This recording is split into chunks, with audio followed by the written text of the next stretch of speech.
আসসালামু আলাইকুম। Fibre online স্কুলের পক্ষ থেকে সবাইকে আন্তরিক সালাম ও শুভেচ্ছা। চলে আসলাম আমাদের আজকের টিউটোরিয়ালটি নিয়ে। রিসেন্টলি আমি একটা $5 কাজ কমপ্লিট করেছি আপওয়ার্কে। তো সেটা অ্যাকচুয়ালি কিভাবে করলাম এটা দেখাবো। খুবই সিম্পল একটা কাজ ছিল, $5 কাজ। হেডারের একটা ইস্যু ছিল, যে ইস্যুটা ফিক্স করা লাগবে। এলিমেন্টর হেডার নামে কন্ট্রাক্ট আপনাদের দেখাই। এই যে হেডারের, ঠিক আছে, আমি কাজটা কমপ্লিট করে দিয়েছি। 5 স্টার ফিডব্যাক দিয়েছে, প্লাস হলো ভালো একটা ফিডব্যাক দিয়েছে আর কি, পারফেক্ট 5 স্টার দিয়েছে। $5 এটা সিম্পল একটা কাজ ছিল। কাজটা আমি দেখাবো আপনাদের, দেখাই।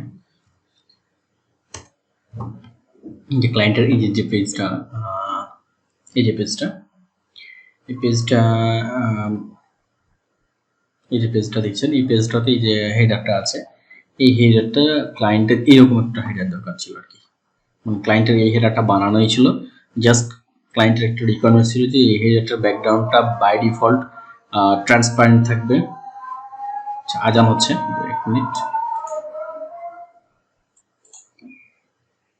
তো যে যেটা বলছিলাম, যে ক্লায়েন্টের রিকোয়ারমেন্টস ছিল যে যে ক্লায়েন্ট এটা যাই হোক সে বানিয়েছে বা অন্য কারো কাছে বানিয়ে নিয়েছে সে জানা নেই। তো ক্লায়েন্টের এই হেডারটা অলরেডি বানানো ছিল, ক্লায়েন্টের রিকোয়ারমেন্টস ছিল যে জাস্ট যখন স্ক্রল করবে তখন এখানে এই কালারটা চেঞ্জ হয়ে যাবে, ব্যাকগ্রাউন্ড যে কালারটা থাকবে সেই কালারটা চেঞ্জ হয়ে যাবে, আর বাই ডিফল্ট এটা ট্রান্সপারেন্ট থাকবে এটার সাথে, ঠিক আছে। তো এটা একটা সিম্পল কাজ, জাস্ট একটা সিম্পল সিএসএস ইউজ করলেই কাজটা হয়ে যাবে।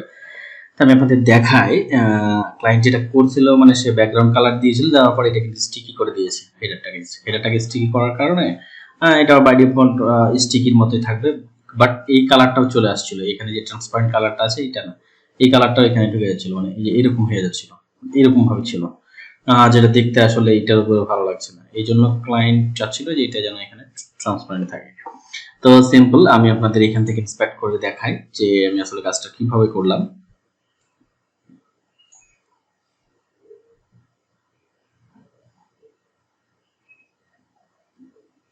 এই যে এটা, তো এইখানে আপনারা দেখতে পাচ্ছেন যে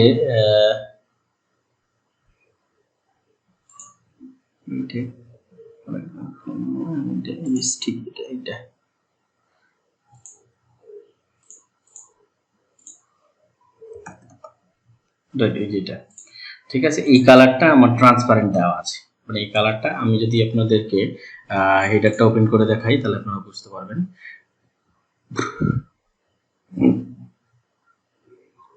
আর আমি কাস্টমাইজারটা ওপেন করি, simple, just very simple, just এভাবে সিম্পলি একটা হেডার আপনার এলিমেন্টর দিয়ে কিভাবে হেডার বানাইতে হয়, এগুলো আসলে অনেক বহু টিউটোরিয়াল আছে, যার কারণে এগুলো টিউটোরিয়াল আমি দেখাতে চাচ্ছি না। আমি মূলত সিএসএস টাতে ফোকাস করছি আপনাদের জন্য।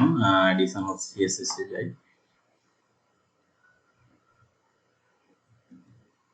এই যে এখানে এই স্টিকি এলিমেন্টর স্টিকি ইফেক্ট, এই ক্লাসটা আমাকে ধরতে হবে, কারণ আমি এখানে দেখেন যে আমি যখন স্ক্রল করছি, এই যে দেখেন এখানে চিন্তা করবেন, এই যে দেখেন এলিমেন্টর স্টিকি ইফেক্টস, এই ক্লাসটা কিন্তু যখন স্টিকি হচ্ছে তখন এটা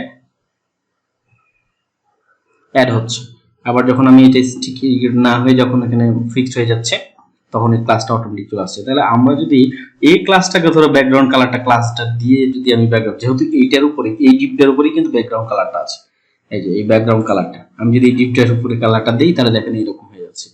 এখন আমি যদি এই ক্লাসটা ধরি, তার মানে আমি এই ডিপটাকে ধরলাম, আমি যদি এই ডিপটার উপরে আমি যখন স্ক্রল করব তখন এই ক্লাসটা অ্যাড হচ্ছে, তখন ওই ক্লাসটার উপরে যদি আমি ব্যাকগ্রাউন্ড কালারটা দিয়ে দিই তাহলে ওই ক্লাসটা ঠিক যখন অ্যাড হবে তখন ওই ব্যাকগ্রাউন্ড কালারটা পাবে, এবং সেই ব্যাকগ্রাউন্ড কালারটাকে আমি যদি ইম্পর্টেন্ট করে দিই তাহলে সেটাকে ওভাররাইট করে দিই। লাইক এটাতে ধরেন আপনার রেড কালার আছে, ব্যাকগ্রাউন্ড কালারটা বাই ডিফল্ট রেড আছে, হ্যাঁ। এখন আমার যখন এই স্টিকিটা আসছে, আমার ব্যাকগ্রাউন্ড কালার কিন্তু রেড, কিন্তু এই যে স্টিকি কালারটা যখন আসে তখন এই ব্যাকগ্রাউন্ড কালার যেটা আছে সেই কালারটাকে ওভাররাইট করে দিচ্ছে আমার স্টিকি যেটা আমি কালার দিয়েছি। এটা এখানে এখানে এখানে এখানে কোথায় আসছে, এই যে এখানে এই যে স্টিকি যে কালারটা এইটাকে আমি ইম্পর্টেন্ট দিয়ে দিচ্ছি, যার কারণে আমার ওই কালারটা চাইতে যখন স্ক্রল করে এই ক্লাসটা অ্যাড হবে তখন এটা ইম্পর্টেন্ট দেওয়ার কারণে এই ক্লাসটা পেয়ে যাবে। এই ক্লাসটা পেয়ে গেলে তখন এইখানে যেগুলা দেওয়া আছে এলিমেন্টস যেগুলো দেওয়া আছে, যে সিএসএস গুলো দেওয়া আছে, সেই সিএসএস গুলো অটোমেটিক্যালি এখানে পেয়ে যাবে এবং এটার উপরে অ্যাপ্লাই হয়ে যাবে। এই জাস্ট একেবারে সিম্পল একটা কাজ। এটা আমি কি করেছি, জাস্ট সিম্পলি এটাকে ওপেন করেছি এলিমেন্টরে, হেডারটাকে এলিমেন্টরে ওপেন করার পর আমি জাস্ট সিম্পলি এইটার ব্যাকগ্রাউন্ড যে কালারটা ক্লায়েন্টের ওইটা বাই ডিফল্ট যেটা ছিল, মানে এই যে এই কালারটা দিয়েছিল ক্লায়েন্ট, আমি জাস্ট ক্লায়েন্টের এই কালারটা রিমুভ করে এটাকে ট্রান্সপারেন্ট করে দিয়েছি। আমি দেখেন এটাকে যদি সিলেক্ট করি স্টাইল আসলে না এটা না সরি এই যেটা এটা হ্যাঁ এই যেটা, এই যে দেখেন কালারটা আমার ট্রান্সপারেন্ট হয়ে আছে, ঠিক আছে, এই যে ট্রান্সপারেন্ট কালারটা। আর আমি যদি এই ট্রান্সপারেন্ট কালারটা এখানে দিয়ে রাখি, দেওয়ার পরে আমি আসা কি করলাম, দেওয়ার পরে আসার পর আমি জাস্ট এইটাকে -170 পিক্সেল 80 পিক্সেলের মতো আমি এই যে সেকশনটা আছে, এই পেজের যে সেকশনটা আছে সেইটাকে আমি নিয়ে চলে আসলাম। তারপরে কি হলো, এবং এইটাকে আমি জেড ইন্ডেক্স দিয়ে দিলাম। আমি দেখাই আপনাদের জেড ইন্ডেক্স, এই যে জেড ইন্ডেক্স আমি 10 দিয়ে দিলাম। কেন 10 দিলাম, কারণ হলো আমি যখন এই ব্যাকগ্রাউন্ডটা আমি যদি এইটাকে ওপেন করি, জেড ইন্ডেক্সটা কি, জেড ইন্ডেক্সটা হলো যে আপনার কোনো এলিমেন্টের উপরে যখন আপনি আরেকটা এলিমেন্টকে মানে ভিজিবল করতে চাবেন তখন আপনাকে জেড ইন্ডেক্সটা ব্যবহার করতে হবে। জেড ইন্ডেক্সটা ধরেন আমি এখানে দেখাই তাহলে আপনার ক্লিয়ার হবেন।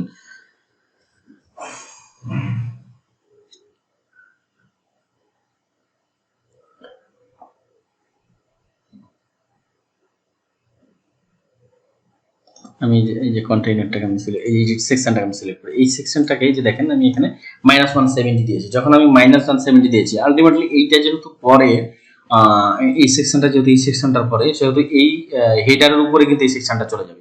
এখন আমি যখন এইটাকে জেড ইন্ডেক্স আমি এটাকে -1 করে দিলেও হতো, তো আমি ওইটাকে জেড ইন্ডেক্স 10 করে দিয়েছি। আমি কেন -1 করিনি, কারণ আমি যখন এইটাতে -1 করব তখন জাস্ট আমার শুধুমাত্র এই হেডারটা এই পেজটার জন্য হবে। এর পরবর্তী ক্লায়েন্ট যদি কোনো পেজ করে আবার হেডার আবার এটা সে যদি মাইনাস মার্জিন দিয়ে উপরে নিয়ে যায় তাহলে আবার কিন্তু তাকে এখানে মাইনাস ব্যবহার করতে হবে। কিন্তু আমি যখন হেডারে দিয়ে দিব 10 পিক্সেল তখন 10 যখন দিয়ে দিব আমি জেড ইন্ডেক্সটা,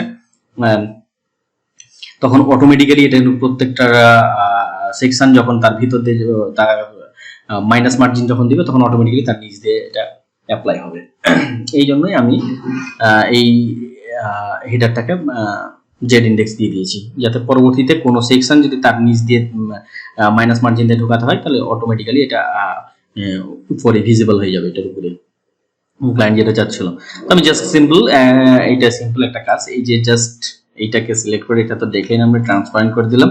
ট্রান্সপারেন্ট করার পর আমি এখানে কাস্টমাইজে আসছি, ওই যে ক্লাসটা আমরা পেয়েছিলাম এই যে এলিমেন্ট, এই যে স্টিকি এলিমেন্ট স্টিকি ইফেক্টস, এই এলিমেন্ট স্টিকি ইফেক্টস এর ব্যাকগ্রাউন্ড কালারটা আমি স্ক্রল হওয়ার পরে যে কালারটা আসবে এই কালারটা আমি দিয়ে দিয়েছি এবং এটাকে ইম্পর্টেন্ট করে দিয়েছি। ট্রানজিশন টাইমটা দিয়ে দিয়েছি 0.7 সেকেন্ড, যাতে একটু লোড হতে আর কি একটু টাইম নেই। যে দেখেন আপনারা বুঝতে পারছেন, এই যে দেখেন একটু টাইম নিচ্ছে, এই কালারটা যখন অ্যাড হচ্ছে তখন কিন্তু একটা সময় নিচ্ছে। এই যে 0.7 সেকেন্ড, 1 সেকেন্ডের কম সময় নিচ্ছে।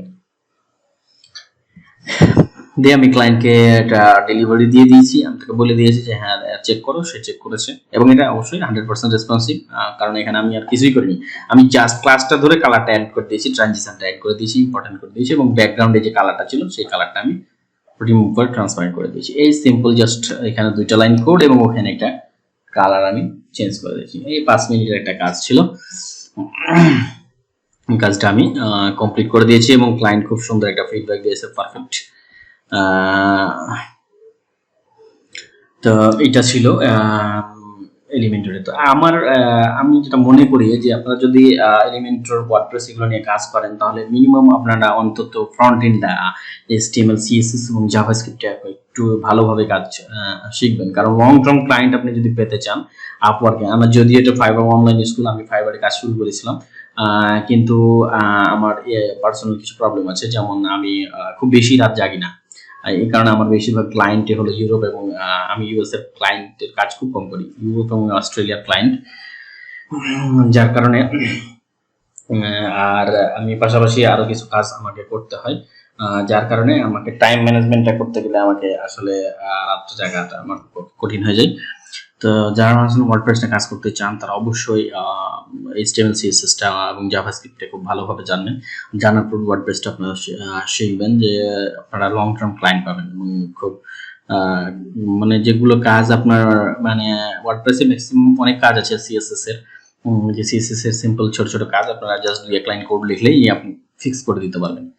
তা আমি এইসব টিউটোরিয়াল তো করছি, আমি আরো অনেক টিউটোরিয়াল নিয়ে আসবো আপনাদের জন্য। তো ধন্যবাদ সবাইকে আজকে এই টিউটোরিয়ালটি দেখার জন্য। পরবর্তীতে আরেকটা বিগ প্রজেক্টের কাজ আমি পাইছি $800, আমরা সেই কাজটা এরপরে দেখাবো। সেটা হলো $800 একটা কাজ আছে, আর একটা $350 একটা কাজ আছে। দুটোই এলিমেন্টর দিয়েই করা, কিন্তু কিছু কাস্টম ফাংশনালিটি লাগবে এবং ওই কাস্টম ফাংশনালিটি আমরা CPTY এবং SCF দিয়ে করেছি, যেটা $800 প্রজেক্ট। সেটা দেখাবো। ওইটা একটা মানে পার্ট বাই পার্ট হবে, কারণ এটা অনেক বড় একটা প্রজেক্ট, এটা পার্ট বাই পার্ট হবে। আর $350 প্রজেক্টটা আমি হয়তো এর পরের বাড়ি আমি টিউটোরিয়াল নিয়ে আসবো। তো ধন্যবাদ সবাইকে সাথে থাকার জন্য। পরবর্তী টিউটোরিয়াল দেখার আমন্ত্রণ জানিয়ে এবং আমার চ্যানেল সাবস্ক্রাইব করার আমন্ত্রণ জানিয়ে, অনুরোধ জানিয়ে, আমন্ত্রণ না আসলে অনুরোধ জানিয়ে আজকে টিউটোরিয়ালটা এখানে শেষ করছি। ধন্যবাদ সবাইকে। আসসালামু আলাইকুম ওয়া রাহমাতুল্লাহ।